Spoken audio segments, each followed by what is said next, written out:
Isa na namang umaga na puno ng pag-asa mula sa salita ng Diyos. Halina at makibahagi sa ating umagang pagbubulay, pagpapalakas at pagpapatatag sa ating pananampalataya sa Panginoong Hesus. Mula sa Section 6 ng Southern Tagalog District Council of the Assemblies of God, tayong lahat ay magkaisa sa pagpapalagong espiritual.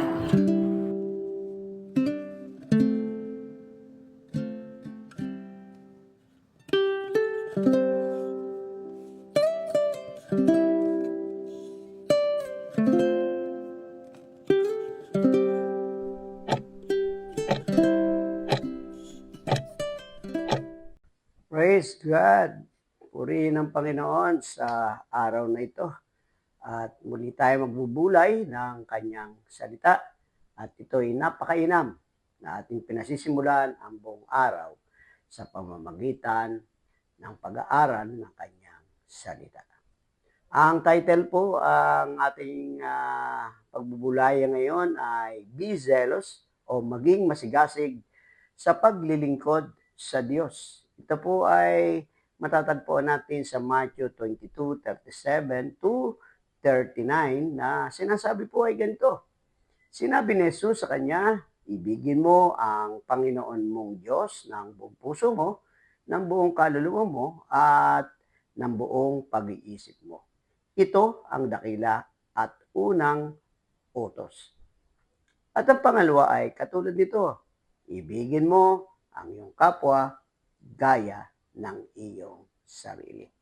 Tayo po muna ay manalangin bago po tayo magpasimula sa mga dapat nating pag-aaralan. Panginoon, maraming salamat sa umagang ito, sa panibagong lakas, buhay, at yung pag-iingat maging sa aming pamilya. Salamat po, Panginoon, at sa umagang ito ay tulungan mo kami na lubos naming maunawaan ang iyong mga salita upang sa ganun, ito po ay magamit namin sa aming pangaraw-araw na pamumuhay at maging sandigan ng aming pananampalataya. Banal na Espiritu, gabayan mo po kami. Ito ang aming dalangin sa pangalan ni Jesus. Amen. Muli po, mga kapatid, magandang umaga po sa ating lahat. Tunay na napakabuti ng Diyos dahil binigyan niya tayo ng panibagong araw upang siya ay papurihan at paglingkuran. Ang ating tema ngayon ay Be Zealous o sa Tagalog, maging masigasig sa paglilingkod sa Diyos. Ang salitang zealous ay nangangahulugang may alab, masigasig, o puno ng sigla sa paggawa ng kalooban ng Diyos. Bilang mga mananampalataya, tayo ay tinawag hindi lang para manampalataya, kundi upang ipakita ang ating pananampalataya sa pamamagitan ng masigasig na paglilingkod. Sabi doon sa talata na ating binasa, maging masigasig sa pag-ibig sa Diyos. Ibigin mo ang Diyos ng buong puso. So, maging masigasig tayo sa pag-ibig sa Diyos. Sabi ng Deuteronomy chapter 6 verse 5 ay, ibigin mo ang Panginoon mong Diyos ng buong puso at ng buong kaluluwa at ng buong lakas. Kapatid, ang tunay na pinagmulan niyang masigasig na paglilingkod ay ang pag-ibig sa Diyos. Kapag ang puso ay puno ng pag-ibig sa Kanya, natural na maglilingkod tayo ng may kagalakan. Hindi dahil tayo ay pinipilit, kundi dahil mahal natin ang Diyos na unang umibig sa atin. Kapag mahal mo ang Diyos, hindi ka magiging tamad o pabaya sa paglilingkod.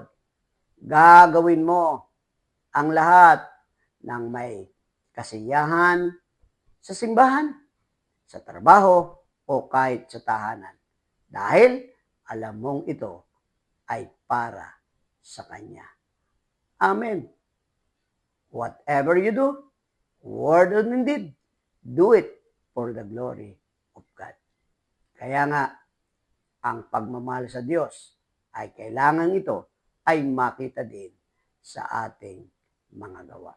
Sa simbahan, sa trabaho, o kahit sa tahanan. Ano po? Dahil mahal natin ang ating Diyos. Ikalalawa po ay yung maging masigasig sa pag-ibig sa kapwa. Sabi po sa John 13, 34 to 35, isang bagong utos ang ibinibigay ko sa inyo. Magmahalan kayo. Kung paanong iniibig ko kayo, gayon din naman magmahalan kayo sa isa't isa. Sa pamamagitan nito, makikilala ng lahat na kayo ay aking mga alagad. Tandaan natin na ang masigasig na paglilingkod ay nasusukat sa ating pagmamahal sa kapwa. Kapag natutunan nating mahalin ang ating kapwa, gaya ng ating sarili, doon makikita ang tunay na liwanag ni Kristo sa atin. Hindi madali ang magmahal, lalo sa mga taong mahirap pakisamahan. Ngunit, dito na sinusubok ang ating pananampalataya. Tandaan na ang masigasig na lingkod ng Diyos ay marunong maunawaan, magpatawad at tumutulong sa kapwa nang walang hinihiling kapalit. Kaya kapatid, sabi ng Panginoon, ito yung pangalawang utos na sinasabi sa atin na ibigin natin ang ating kapwa. Ang isa ding masigasig na mananampalataya ay sumusunod at naglilingkod.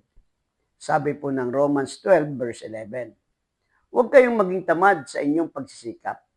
Maging masigasig kayo sa espiritu at maglingkod sa Panginoon. Kapatid, ang pagiging masigasig ay hindi lamang sa simula. Ito ay dapat tuloy-tuloy. Marami nagsisimula ng may apoy, ngunit nang lumaon ay napagod at tumigil. Ang masigasig na lingkod ay hindi sumusuko kahit may kahirapan, pagod, o pagsubok. Ang kapatid, ang ating motibasyon ay hindi papuri sa tao, kundi ang kaluwalhatian ng Diyos. Sa bawat gawain, isipin natin para ito sa Panginoon. Colossians 3:23, ano man ang inyong ginagawa, gawin ninyo ng buong puso na parang sa Panginoon at hindi sa tao. Kaya nga kapatid, dapat maging masigasig sa pagsunod at paglilingkod. Ika-apat na pwede nating makita yung maging masigasig sa pagpapalaganap ng mabuting balita. Po, Romans chapter 1 verse 16, sapagkat hindi ko kinahiya ang ebanghelyo, sapagkat ito ay kapangyarihan ng Diyos para sa kaligtasan ng bawat sumasampalataya. Isa sa pinakamasigasig na paglilingkod ay ang pagbabahagi ng salita ng Diyos. Ang bawat Kristiyano ay tinawag na maging ilaw sa kadiliman at asin sa mundo. Ang iyong buhay mismo ay maaaring maging patotoo ng kabutihan ng Diyos. Kapatid, sa pamamagitan ng ating mga salita, gawa, at pamumuhay, ipaalam natin sa iba na ang Diyos ay buhay at tapat. Purihin ang ating Panginoon. Kaya nga mga kapatid, ang pagiging masigasig sa paglilingkod sa Diyos ay hindi nakadepende sa ating damdamin, kundi sa ating pag-ibig at katapatan sa Kanya. Ang masigasig na puso ay puso na nag-aalab sa pag-ibig sa Diyos, sa kapwa, at sa Kanyang gawain. Kaya sa bawat araw, alalahanin natin, maglingkod ng buong puso, magmahal ng tapat, magtiwala sa Diyos kahit mahirap, at ipahayag ang Kanyang kabutihan. Sabi nga ng 1 Corinthians chapter 15 verse 58 ay, kaya nga, mga minamahal kong kapatid, magpakatatag kayo, huwag matitinag at maging masipag sa paggawa para sa Panginoon. Yamang alam ninyo na hindi masasayang ang inyong paggawa sa Kanya. Purihin ang ating Panginoon. Maging masigasig tayo sa ating Panginoon. Kaya nga, sa umagang ito, tayo po ay manalangin. Ama na nasa langit, salamat po sa iyong mga salita ngayong umaga na nagpapaalala sa amin na maging masigasig sa aming paglilingkod. Puspusin ninyo kami ng iyong banal na Espiritu upang ang aming puso ay laging nag-aalab para sa inyo. Turuan ninyo kaming ibigin kayo ng buong puso, kaluluwa at pag-iisip at ibigin ang aming kapwa gaya ng aming sarili. Sa aming mga gawain ngayon, naway makita ng iba ang iyong kabutihan sa aming buhay. At Panginoon, patuloy ko pong idinadalangin ang mga kasamahan kong kamanggagawa. Naglilingkod sa iyong kabasan. Dalangin ko, Panginoon, ingatan mo po sila sa kanilang paghayo at pagbabahagi ng mabuting balita. Maging ang kanilang mga pamilya, ilayo mo po sila sa anumang sakit, karamdaman.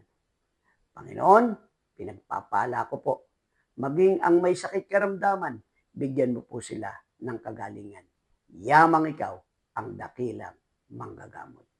Salamat po, Panginoon. Lahat ng ito ay dinadalangin namin sa pangalan ng aming Panginoong Hesus na aming tagapagligtas. Amen. Amen.